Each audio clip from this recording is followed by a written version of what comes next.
సనాతన ధర్మాన్ని నమ్మిన వ్యక్తి. ఈరోజు అక్కడ జరిగిన ఇన్సిడెంట్ అలాంటిది.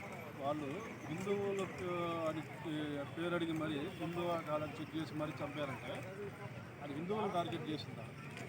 దీన్ని బట్టి ఎవరికైనా ఈరోజు రగిలిపోతున్నారు ఆ ఇన్సిడెంట్ మీద. దానికి ప్రతీకార చర్యలు కూడా ఈరోజు భారత ప్రధాని నరేంద్ర మోడీ గారు తీసుకుంటున్నారు.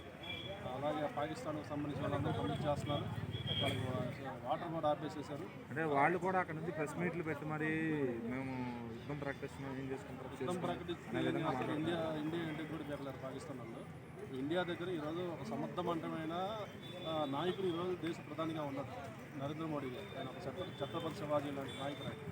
అలాంటి ఆ నాయకుడు ఉన్నంతకాలం మాకు ఇబ్బంది లేదు. ఇండియాకి ఆయన తీసుకోవాల్సిన చర్యలన్నీ తీసుకుంటున్నారు. ఈరోజు ఇండియా దగ్గర అన్ని రకాల యుద్ధ విమానాలు అయితేమి, ఆయుధాలు అయితేమి, అణుబాంబులు అయితేమి వీటిగా ప్రపంచంలో ఏ దేశానికి లేనంత శక్తివంతమైన ఆయుధాలు ఈరోజు ఇండియా దగ్గర ఉన్నాయి. పాకిస్తాన్ వాడు ఇండియా గురించి ఆలోచించే లోపల పాకిస్తాన్ మొత్తం నేలమట్టమైంది. ఇండియా ఒక బాంబు వేస్తే అదేమీ ఇబ్బంది లేదు. త్వరలోనే దానికి ప్రతీకార చర్యలు తీసుకుంటాం. ఈ విషయంలో నరేంద్ర మోడీ గారి, పవన్ కళ్యాణ్ లాంటి నాయకుడు కూడా ఏదైనా సలహాలు సూచనలు ఇస్తే మాకు బాగుంటుంది. ఏదైనా పవన్ కళ్యాణ్ గారు ఒక రాష్ట్రానికే కాదు దేశ శ్రేయస్సు కోరుకునే మనిషి. ఈరోజు అందరూ రగిలిపోతున్నారు. పవన్ కళ్యాణ్ గారు కూడా చాలా సీరియస్గా ఉన్నారు ఈ ఇష్యూ మీద. దీనికి తగ్గ ఎవరైతే కారకులు ఉన్నారో వాళ్ళకి త్వరలోనే వాళ్ళకి సహకరించిన వాళ్ళని, ఇక్కడ వాళ్ళకి సహకరించిన వాళ్ళని, అలాగే బయట దేశంలో ఎవరైతే వాళ్ళని సహకరిస్తున్నారో వాళ్ళందరినీ అన్ని పొలాలు ఎంక్వైరీ చేసి వాళ్ళు పట్టుకుంటారు. కఠిన చర్యలు అనేవి. మోడీ గారు, అమిత్ షా గారు ఆల్రెడీ సైన్యాన్ని రంగంలోకి దించారు, యుద్ధం కూడా ప్రకటించారు.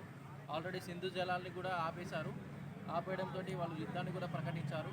ఆల్రెడీ అక్కడ ఉన్నటువంటి ఏవైతే ఉగ్ర స్థలాలు ఏవైతే ఉన్నాయో వాళ్ళన్నీ కూడా పేల్చేయడం కూడా జరిగింది.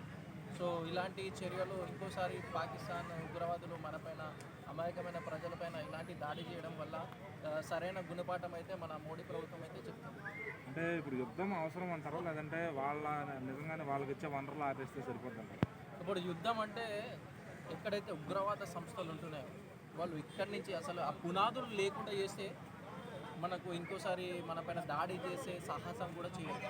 ఆ పునాదులు మనం పాకిస్తాన్ పైన యుద్ధం కాకుండా ఉగ్రవాద సంస్థల పైన మనము ఎక్కడి నుంచి అయితే వాళ్ళు ఆపరేషన్స్ చేస్తున్నారో వాటన్నిటి కూడా పేల్చేస్తే ఇంకోసారి వాళ్ళు మన దగ్గరికి రావడానికి కూడా భయపడతారు.